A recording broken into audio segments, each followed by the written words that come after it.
Verse 35 hanggang sumunod ng mga talata, ito po ang ating pong mababasa. At sinabi rin niya sa iba pang bahagi, hindi mo hahayaang makaranas ng pagkabulok ang iyong banal. Nang may sagawa na ni David ang kalooban ng Diyos para sa kanyang kapanahunan, siya'y namatay at inilibing sa piling ng kanyang mga ninuno. At siya'y dumanas ng pagkabulok. Subalit, ang muling binuhay ng Diyos ay hindi dumanas ng pagkabulok. Dapat ninyong malaman, mga kapatid, na sa pamamagitan ni Jesus ay ipinangangaral sa inyo ang kapatawaran ng mga kasalanan.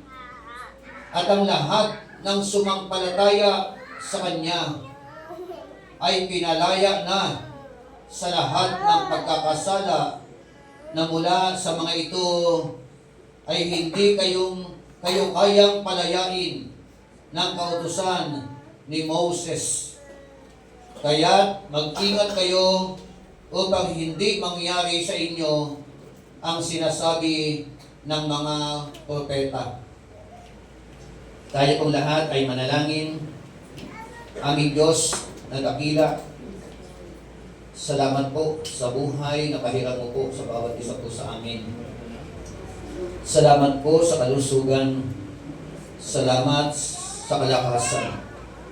Salamat, Panginoon, sa oportunidad na patuloy nga po, Panginoon, na kami po ay nag-o-occupy ng space here on earth. Thank you so much, Lord, for this wonderful opportunity. At alam ko po na hindi lamang po ang layunin mo for us to occupy space here on earth, but Lord, habang nabubuhay po kami rito sa mundo po na ito, kami po, Panginoon, ay maglingkod sa iyo. Kami, Panginoon, ay sama-samang manambahan sa iyo. Kami po, Panginoon, ay sama-samang paglingkuran ka habang kami po ay mga nabubuhay pa. Salamat po, Panginoon, sa oportunidad na minsan pa kami po ay makapapakinig ng iyong mga salita. Gabayan mo po kaming lahat.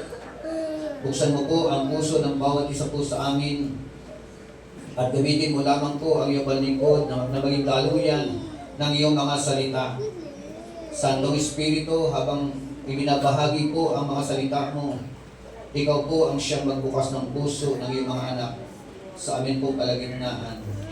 Salamat po sa gabay, salamat po sa basbas, salamat po sa tagumpay na ngayon pa lamang ay inaampi na po namin. Ito po, O Diyos, ang aming samo at dalangin sa dakilang pangalan ng aming Panginoon, Diyos at tagapagligtas na si Hesus Kristo. Ang lahat ay magsabi ng Amen at Amen. Ito, palakpakan natin ang Panginoon. Welcome to the glory. Amen. Kung po kayo?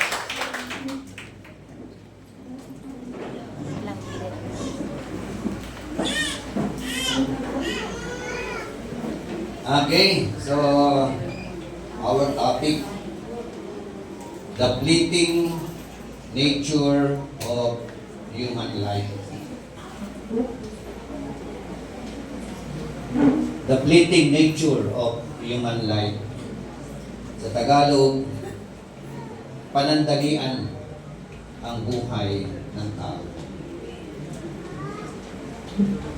Madali lamang ang buhay ng tao. Ang sabi po ng Acts chapter 13, verse 36, for David, after he had served the purpose of God in his own generation, fell asleep and was laid among his fathers and underwent decay. Nang may sagawa na ni David ang kalooban ng Diyos para sa kanyang kapanahunan, siya'y namatay at inilibing sa piling ng kanyang mga ninuno at siya'y dumanas ng pagkabulok.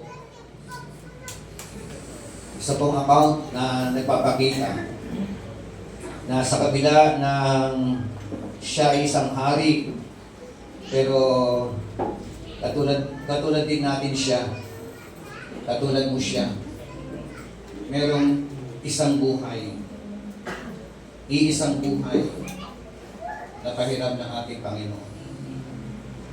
Sabi po na isang quotation, only one life will it soon be past, but only what is done for Christ will last. Isang buhay pahiram sa atin ng ating Panginoon. Whether we like it or not, darating ang araw, kukunin ng Panginoon ang buhay na ito. At kung ano ang mga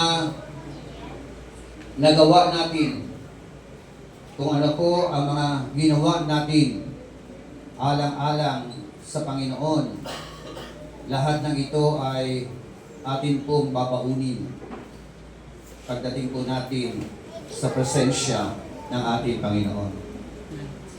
Amen po ba? At isa pa sa nakikita ko na ang katotohanan po, tayo pong lahat ay meron pong tinatawag na pakikipag-ugnay sa bawat tao. Yung iyong pakikipag-ugnay sa iyong pamilya, ito po ay nag-iiwan po ng marka. Kung anong klaseng tatay ka, kung anong klaseng nanay ka, kung anong klaseng anak ka sa iyong pamilya. Ano ang impression nila sa buhay mo? Kung anong klaseng mamamayan ka, kung anong klaseng miyembro ng iglesia ka, kung anong klase na tao, na kung saan ang iyong pamumuhay ay nag-iiwan ng marka sa bawat tao na iyong nakakasalamuhan. The fleeting nature of human life, whether we like it or not. Meaning to say, si David ang pinag-uusapan po natin, pero hindi tayo exempted. We are all included. Kasama ka sa subject. Kasama ako sa subject na pinag-uusapan. So ano po ang mga aral na itinuturo ng mga talata po na ito? At paano po natin madidiskubre yung tamang layunin ng buhay? How to discover properly life's purpose? Habang kayo po ay nakaupo ngayon diyan, kumusta po ang inyo pong mga buhay? Nadiskubre niya po ba ninyo yung tunay na layunin ng buhay? O yung iba ay aandap-andap pa? Yung iba po ay lumalakad sa kawalan? Yung iba sa atin ay lumalakad sa walang patutunguhan na buhay? At ang layunin po ng pag-aaral po natin, kung ikaw ay nandiyan sa yugto na yan, nais ng Panginoon na madiskubre mo. At matapos mong madiskubre, lalakaran mo. Pag nilakaran mo, doon na po, na mararanasan mo po ang buhay na ganap at buhay na punong-puno ng pagpapala. Amen? So, nais po ba ninyong malaman yung pong tunay na layunin ng buhay? Parang walang gustong malaman. Pwede po po pumalakpak sa Panginoon. Hindi gusto ko malaman ang tunay na layunin ng buhay.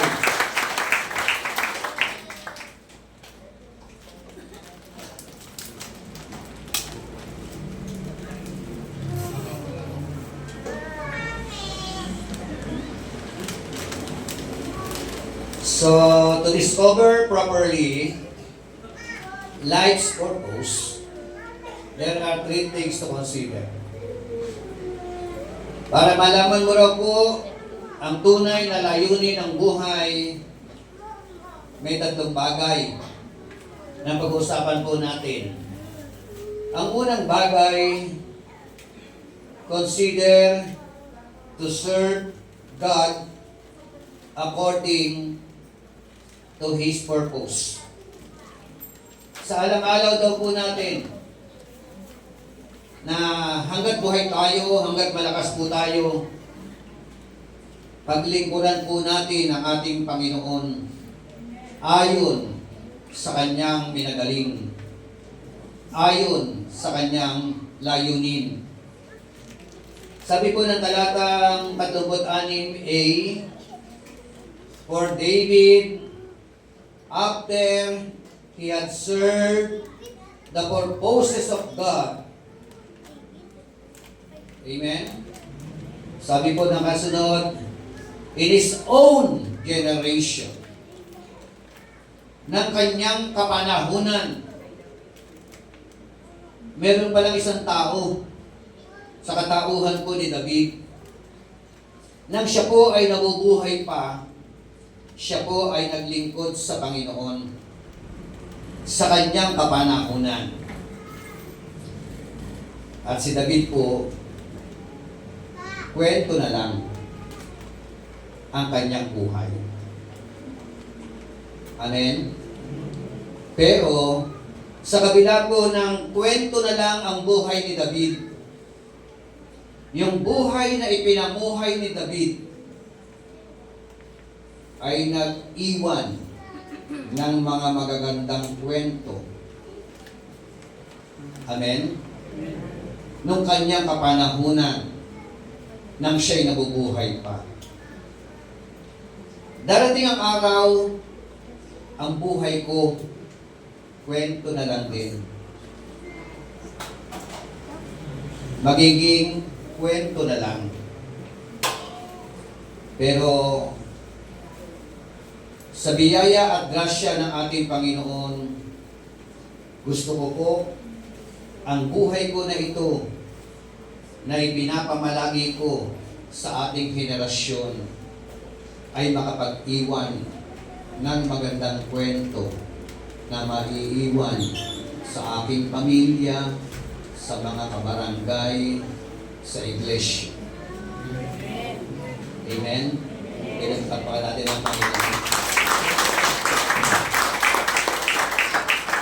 Darating ang araw, ang buhay mo ay magiging kwento na lang. Tama? Kaya, hanggat buhay po tayo, hanggat malakas po tayo, samantalahin natin ang pagkakataon sa bawat yugto ng buhay natin ay pinapamalagi natin dito sa mundo ko na ito. Sabi mo sa katabi mo, gandahan mo ang kwento ng buhay mo.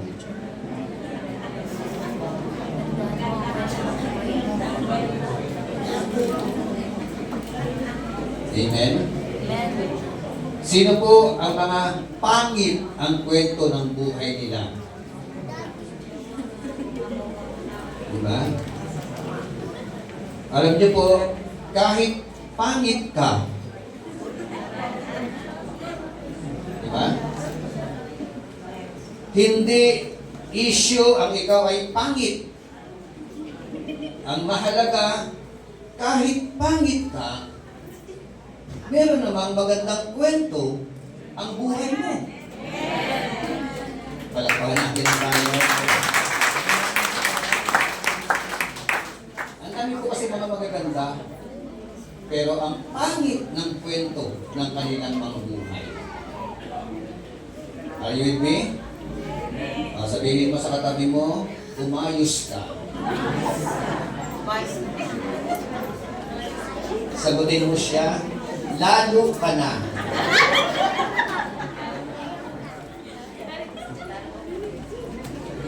Amen? Nang may sagawa na ni David ang kalooban ng Diyos, Ganda na sinasabi, no? Naisagawa pala ni David ang kalooban ng Diyos. Kaya hanggang nabubuhay po tayo, kailangan natin madiskubre yung kalooban ng Diyos sa buhay natin. At pag nadiskubre mo ang kalooban ng Diyos sa buhay mo, yun na po ang simula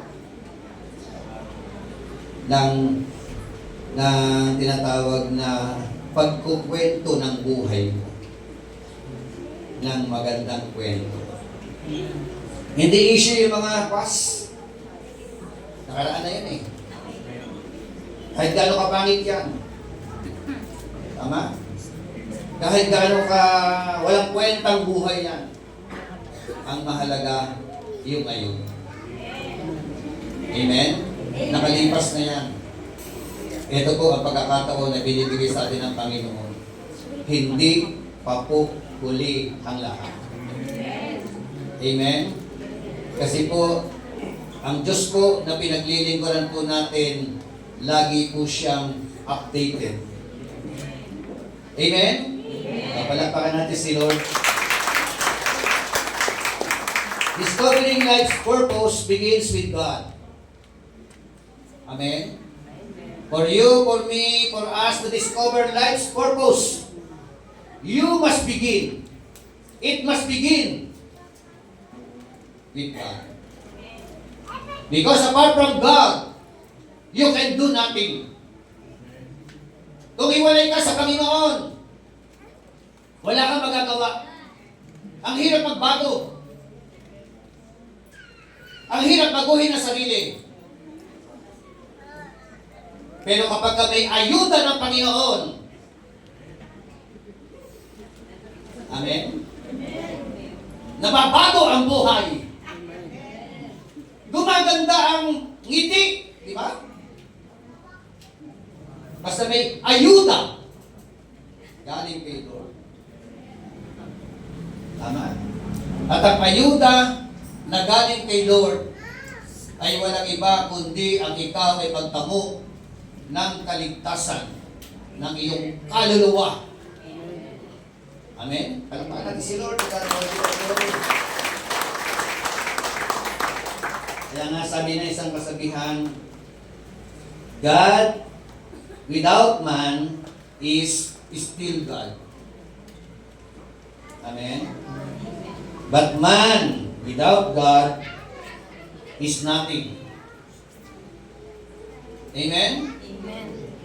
Marami sa atin, tagal-tagal na tinatawag ni Lord, pero ayaw naman tumugon. Di po ba? Pero alam niyo po, wala po tayo may pagmamalaki sa Panginoon. Hindi ka po pwede magmalaki sa harapan ng Panginoon. Ang Diyos, kahit wala ka, Diyos pa rin siya. Amen? Hindi maapektuhan ang kanyang pagka-Diyos. Are you with me? Amen. Pero ikaw na tao, pag wala kang Diyos, pag wala ka sa Diyos, miserable ang buhay. Wasak ang buhay. Sira ang buhay. Hindi mo alam kung saan ka patutungo. Hindi mo alam ang layunin ng buhay.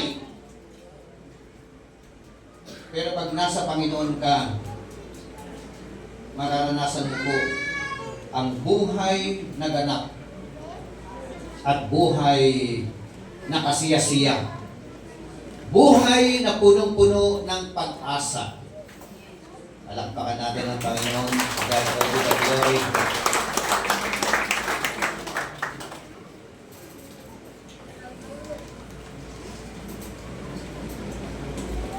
Para bagang pwede natin dagdag dyan. God without man is still God, but man without God is nothing. But man having God is something. Amen? Yan po yung sekreto namin. Yan ang magiging sekreto ninyo. Amen po ba? Pag ikaw meron Diyos, merong may kabuluhan ang buhay mo. Pag meron kang Diyos, pag nasa Diyos ka, may pag-asa ang buhay mo. May patutunguhan ang buhay mo.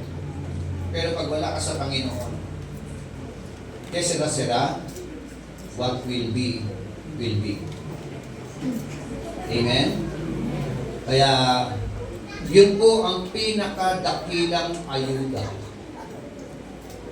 na po pwede nating maranasan sa tanang buhay natin. Ito yung ayuda ng kaligtasan na ini-offer ng Panginoon. Yung ayuda na ikaw ay magkakaroon ng pag-asa sa iyong buhay. Yung ayuda mula sa Panginoon na ikaw ay kanyang gagabayan, iingatan o proteksyonan, ilalayo sa anumang uri ng kapahamakan. Amen po ba?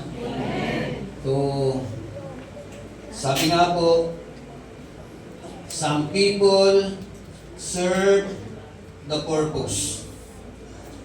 Si David po, David, after he had served the purpose of God, but in reality, majority, there are some people serve for some kind of purpose.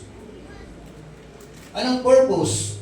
Some people serve for the purpose of His will.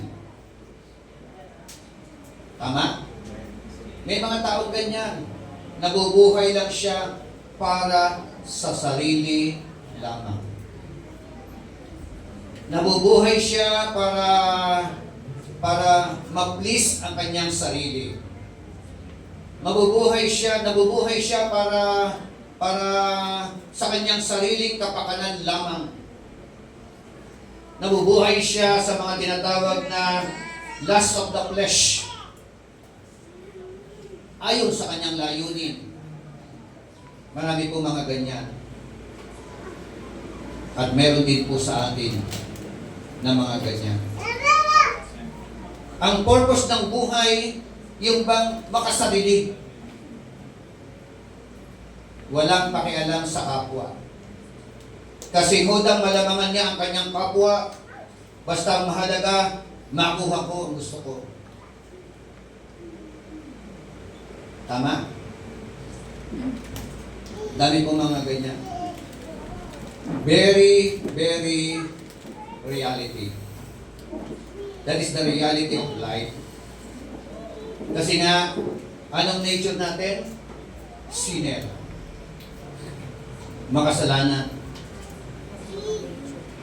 Kaya alam niyo po, kung sino ang mahirap kalaban? Yung sarili. Tama? Yung sarili. Pag hindi mo kayang kontrolin ang sarili mo, madali kang bibigay. Tama? Kaya nga sabi ng Mateo chapter 26 verse 41, magpuyat kayo't manalangin. Bakit? Ang espiritu nakahanda, pero mahina ang laman. The spirit indeed is willing, but the flesh is weak. Yan po ang mga katotohanan. Yung iba po sa atin, merong struggle diyan. Meron digmaan diyan. Katulad ni Pablo. Sabi ni Pablo, gusto kong bumait, pero di ko magawa.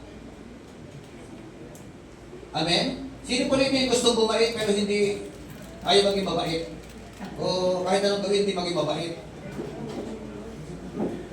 Yung marami mga ganyan. Kasi nga, ang nature natin, makasalanan.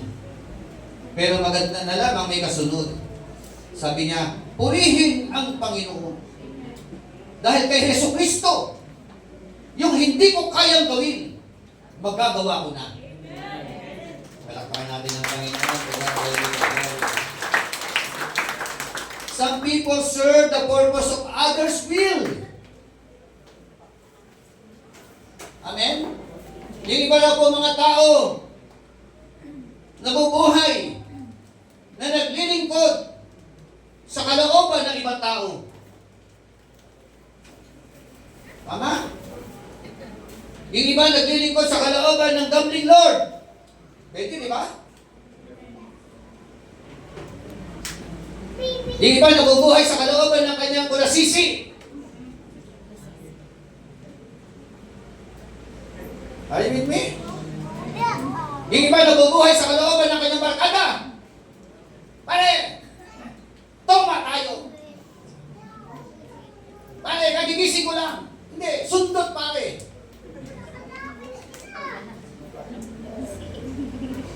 Yung mga hindi mo kayang tanggihan. Yung alok ng mundo. Tama po ba? Huwag nyo na, hindi ko na papaulit kayo. Sabi ko na, umayos ka. Siguro ayos na kayo, no? Amen? Sino pa yung gusto magpaayos kay Lord? Pumalakpak po sa Panginoon. Hallelujah. Ang simbahan po, hindi lamang po ito para sa mga banal. Hello? Ang simbahan ay para sa mga makasalanan. Tama? Para sa mga makasalanan na gusto magbago ng buhay. Eh, iba kaya magpunta sa simbahan eh. Sino? Yung ayaw magbago. Ayaw magpaayos, di ba? Pero isa ka sa mapalad na nakaupo ngayon diyan. Ako'y naniniwala si Holy Spirit nasa ating kalagitnaan. Gumagalaw na po ang banal na Spirit ko sa ating gumagalaw. Others will. Diba? Kami napapaliwala because of following others will. Kaya ka ng barkada.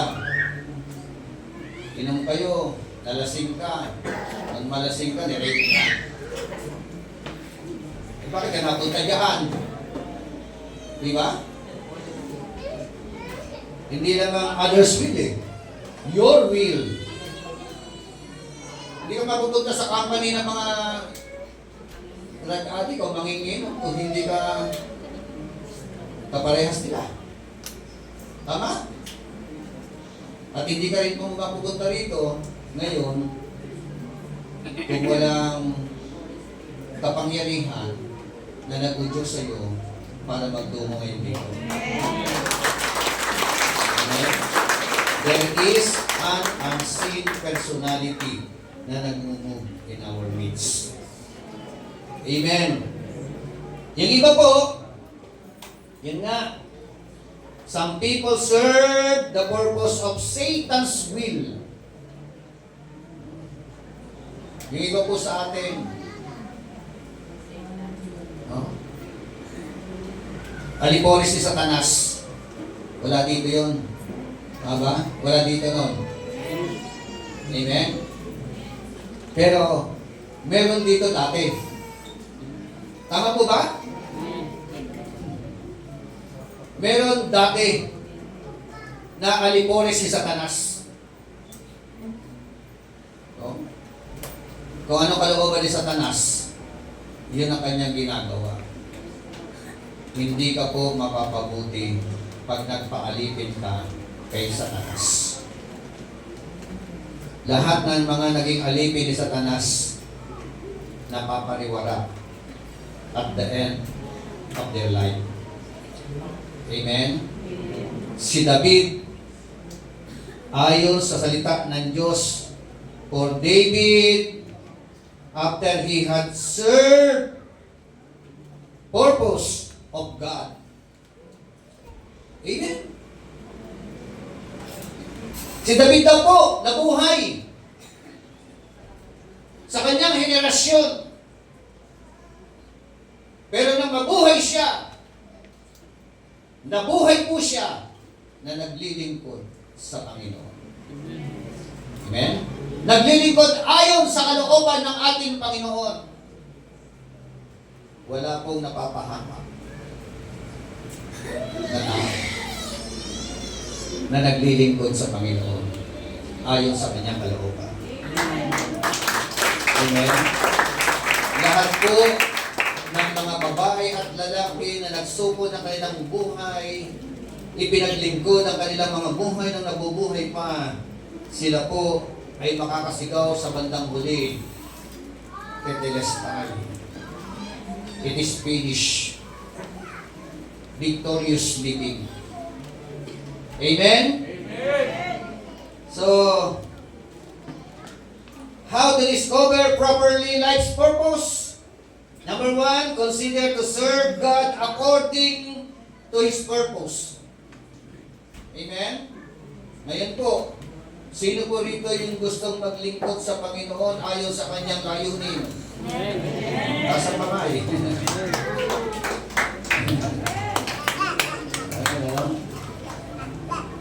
Nuulit ko, yan ang pinakamagandang desisyon. Ang ipaglingkod ang natitirang buhay natin sa Panginoon.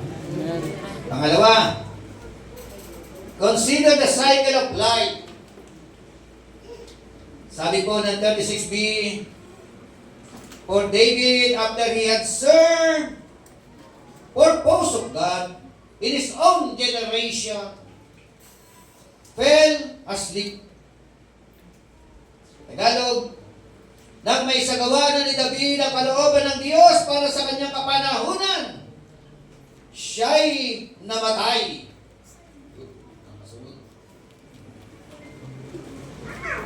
Diba? Yun pala, ano? Para baga ganun din yan eh. Halimbawa, ikaw na tao na naglilingkod sa iyong kapanahunan sa kalooban ni Satanas, siya'y namatay. Ikaw na naglilingkod sa kalooban mo na hindi kalooban ng Diyos, namatay.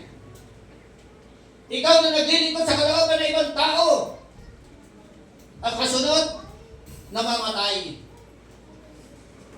That is the cycle. Anong pinapakita?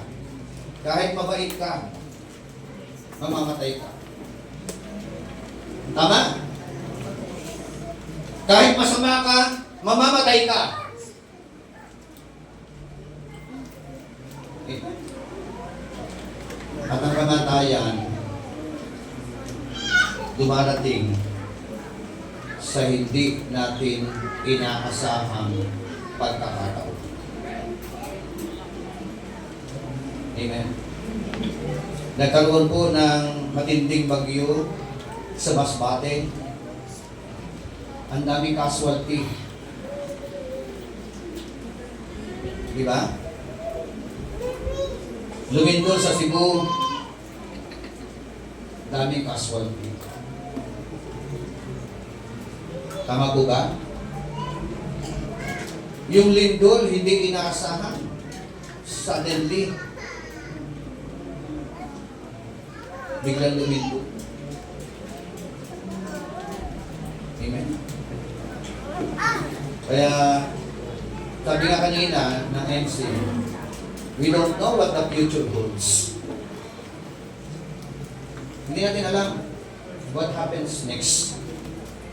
Kahit yung mamaya, hindi natin alam. Iwanan yan, hindi mo sure yan. Diba? Lalakad ka lang gabi na may humaharurot yan, sakyan. Banggain ka, patay ka. Tama? Sila, hindi natin alam, nagkakasayahan sila. Biglang lumindol. Nabagsakan ng mga devilish. Kaya po, yung mga katotohanan yan. That's life. That is the cycle of life. Amen? Ang sabi nga po ng Ecclesiastes chapter 3 verse 1 and 2b, for everything, there is a season, a time, for every activity under heaven. A time to be born, and a time to die. Amen. Lahat ng bagay may kapanahunan.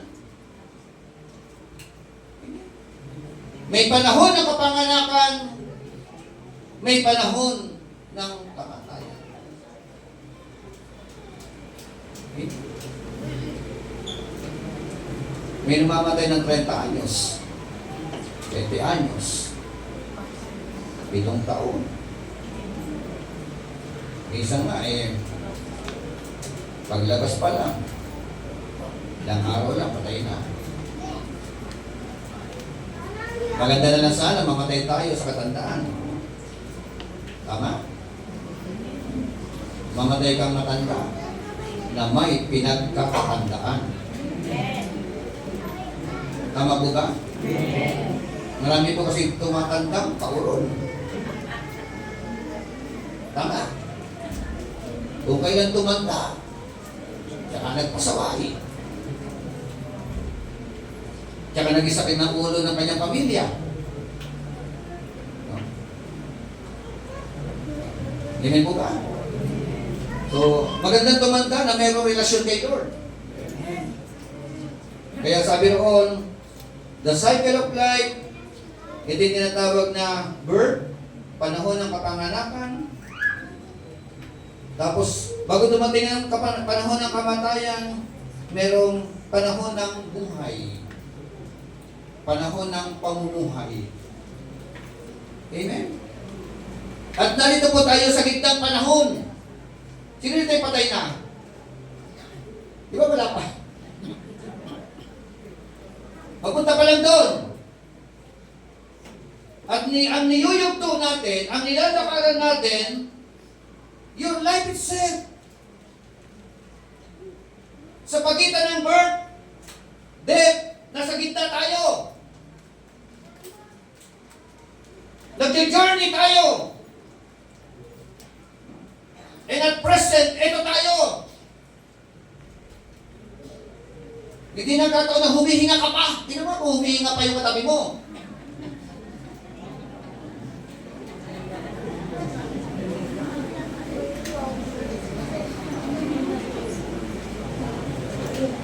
May dahilan. Kaya ka humihinga. Tama? May dahilan pa. Kaya ka nakakalakad. May dahilan pa. Kaya patuloy na ipinagkakalob sa iyo ng Panginoon ang buhay na yan. Nandiyan tayo. Kaya dapat natin ayusin yung panahon na ito. From birth, this is our life.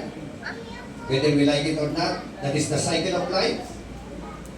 From birth, we are going to die. Amen? Ito ka. Kaya, hanggang naririto ka, inuulit ko, gandahan mo ang kwento ng buhay mo sa tulong ng Panginoon Diyos na nagbibigay ng kakayanan para maging maganda ang kwento ng buhay mo. Palakpakan natin si Lord.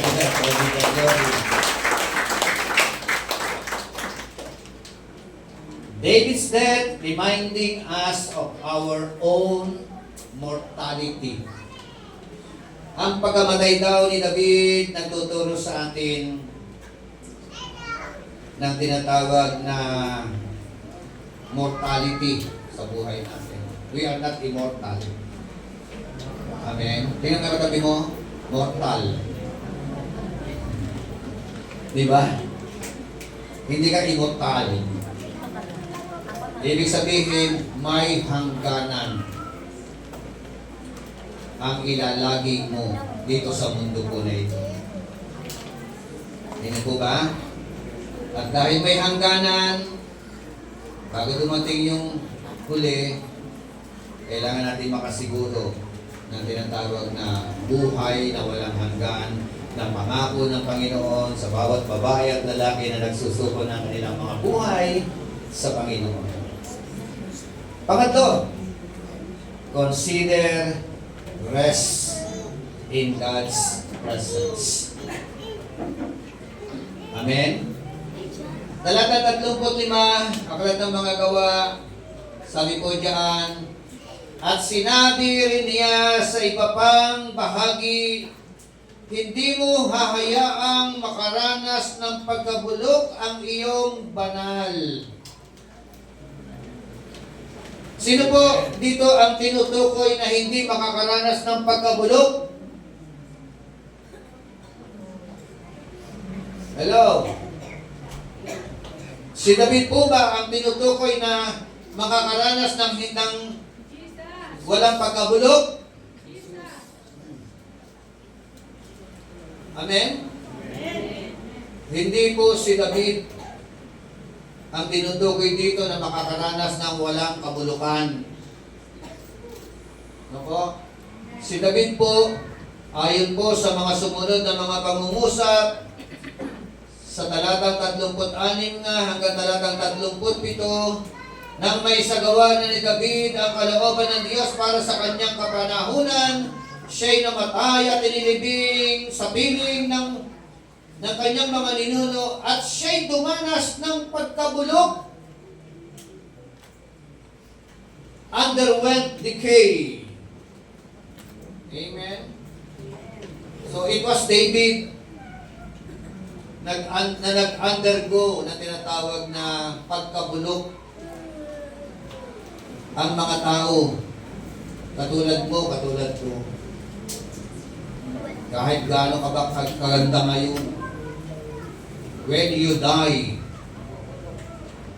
mabubulok ka lang. Tama?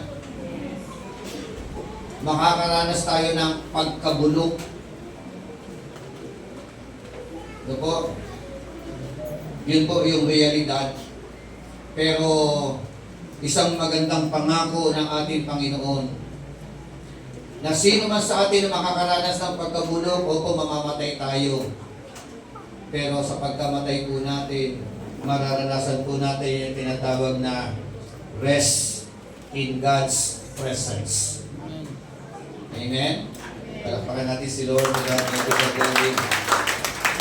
Sabi nga another Psalms explains it fully, you will not allow your Holy One to rot in the grave.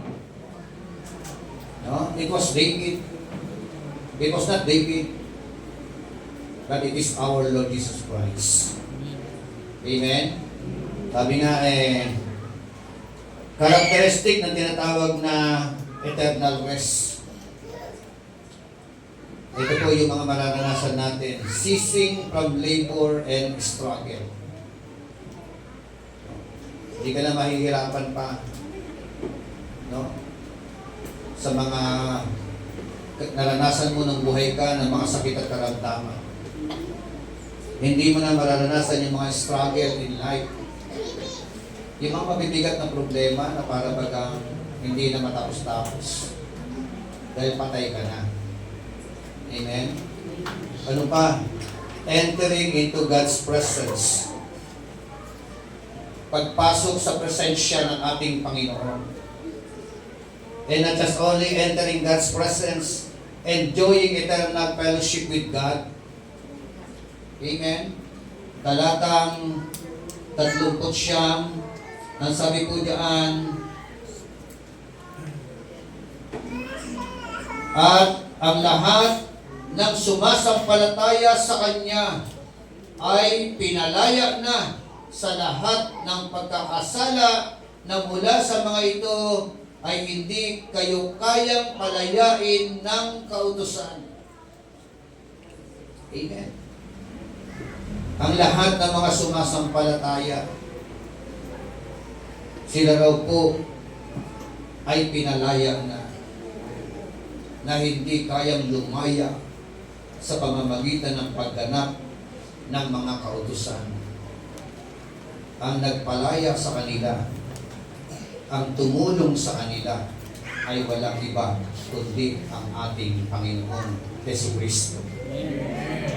Everyone who believes in Him declares righteous with God. Amen? Tunay na pananampalataya sa Panginoong Jesucristo. If you truly believe in our Lord Jesus Christ, God declares you that you are righteous. Amen? Matuwid sa harapan ng ating Panginoon. Amen. Yun na po. Sabi nga, rest in peace ang mararanasan ng mga tao na namamatay nang sila po'y nabubuhay, ay nabubuhay para sa Diyos. Amen po ba? Ulitin ko po. Pag ang tao na namatay, wala siya kay Kristo, wala pong rest in peace. Hello? Bakit? Meron pong dalawang patutunguhan ang tao na namatay. Pag ang tao na namatay na wala kay Kristo, impyerno ang patutunguhan. Meron po bang rest sa impyerno? Wala. Puro hirap, dusa, sakit ng kalooban, sakit ng utak ang kanyang mararanasan doon. Habang sinusunog ka ng asupre, apoy na asupre. Pero, yung babae o lalaki na namatay, na nung siya'y nabubuhay, ay nabubuhay para kay Kristo. Sabi nga po ni Matthew Henry, it is their rest, it is undisturbed rest. They have retired out of trouble. They sleep in Jesus, in His loving arms, with special care and protection. Wow. Napakaganda ng pangako ng Panginoon. Hindi na po natin mararanasan yung tinatawag na trouble in life. Bagkus, ikaw raw po ay matutulog in the very presence of God, in the loving arms, sa mga bisig ng ating mapagmahal na Panginoon. Habang ikaw ay natutulog para sa pinag-ihete ng ating Panginoon. Isang magandang kalalagayan o patutunguhan. Huwag po natin tignan ang buhay natin dito lang, mga kapatid. Meron pong kabilang buhay na naghihintay sa bawat isa po sa atin. Mula nung ipinanganak ka, mabubuhay ka ngayon, buhay ka ngayon, namumuhay ka ngayon. Whether you like it or not, darating at darating ang kamatayan. Amen? Pagtapos ng kamatayan, may judgment na naghahantay. Impyerno o langit. Langit, kapag ka ikaw ay namatay na kay Kristo. Impyerno, kapag ka ikaw ay namatay na ang Kristo mo ay ang Kristo na sa bunga. O yung ibang Lord. Alam naman natin ang mga ibang Lord. Si Jesus lamang po ang dapat na maging Panginoon ng ating pong mga buhay. If you confess that Jesus is Lord and believe in your heart that He is risen from the dead, you will be saved. Kung ipapahayag mo na si Jesus ang Panginoon ng iyong buhay at nananampalataya ka na siya'y muling nabuhay, ikaw ay nakakatiyak ng kaligtasan. Ano pinag-usapan natin? The nature or the fleeting nature of human life. Panandalian ka lang. Panandalian lamang tayo dito sa mundo ko. Darating at darating ang araw, magre-report ka sa Panginoon. Kaya habang buhay tayo, hanggang malusog tayo, hanggang malakas tayo, consider to serve God wholeheartedly from the bottom of our heart. Amen. Bakit? Kasi lahat ng gagawin natin para sa Kanya, babakunin natin. Amen? Kaya po tayo lahat. Patuloy po natin i-consider ang kabutihan ng Diyos sa buhay po natin. Mahal na mahal ka ng Panginoon. Hindi nga nagkataon na ikaw nakatayo ngayon sa harapan ng Panginoon. Hindi nagkataon na dinala ng Panginoon ang iyong mga paniyama dito sa lugar po na ito. Because the Lord our God wants you for you to experience not just only His in words, hindi lamang sa salita. Gusto niya iparamdam sa iyo, mahal na mahal ka ng Panginoon. Kaya nga po, meron po tayong pag-aalala ng banal na hapunan. Ito po ay patunay na mahal ka ng Panginoon. Bumaba ang Panginoon sa Kristo mula sa langit na katawan tao. At inialay niya ang kanyang katawan doon sa krus ng Kalbaryo. Umago sa kanyang dugo doon sa krus ng Kalbaryo. Na siya na walang kasalanan ay naparusahan. Not because of his own sin. Wala po siya kasalanan. Pero tiniis niya yun. Dili, awitin natin.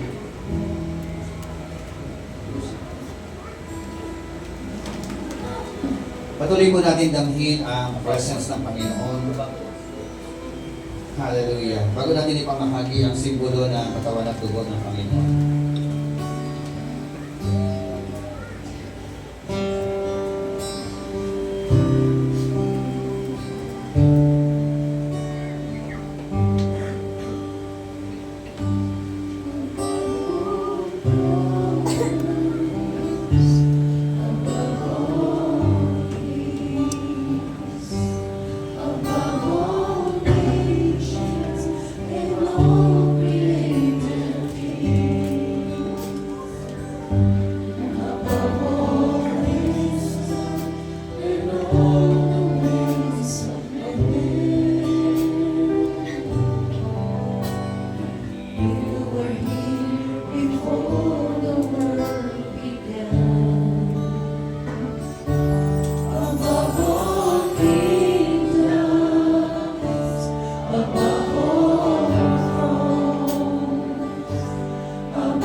remission of sin without the shedding of the blood.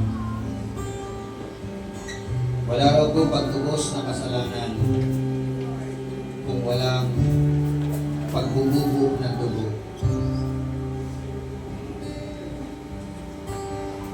Labis tayong minahal ng Panginoon. At sa kanyang pagmamahal na ito sa iyo, pinatunayan niya nang bumaba siya mula sa langit at nagkatawang tao. At nung takdang papanahunan, inialay niya ang kanyang katawan doon sa krus ng Kalbaryo. Tiniis niya ang sakit.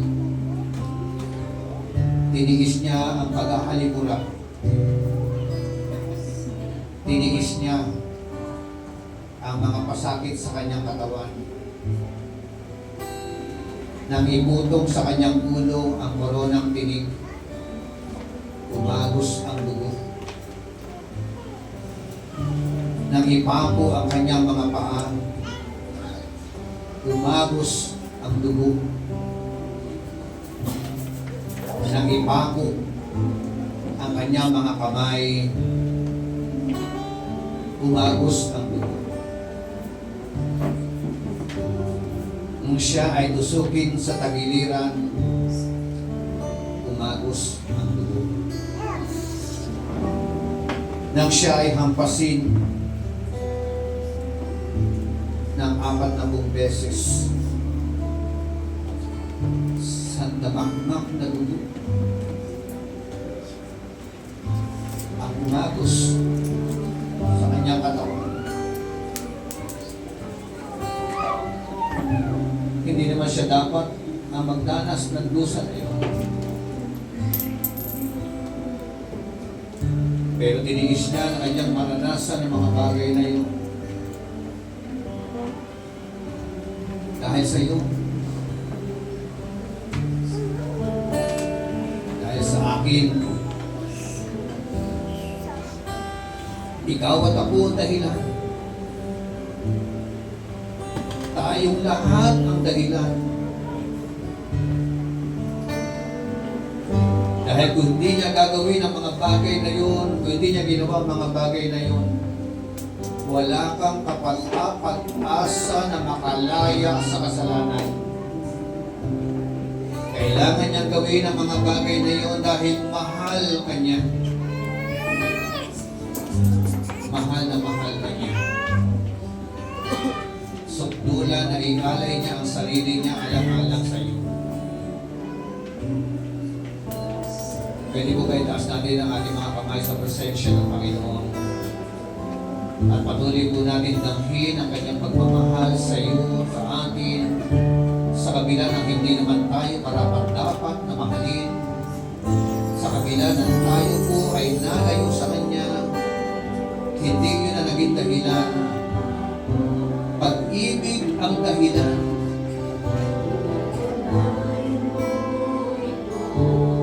Pagmamahal sa iyo ang dahilan.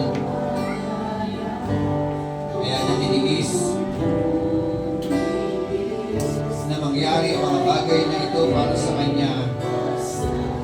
Hindi niya inalintana ang kanyang sarili. Hindi niya inisip ang kanyang kapakanan. Habang ginagawa niya ito, ang nasa isip niya, ikaw, tayo, ang nasa isip ng Panginoon. Hallelujah.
masabi, Panginoon, hindi salamat. Salamat. Salamat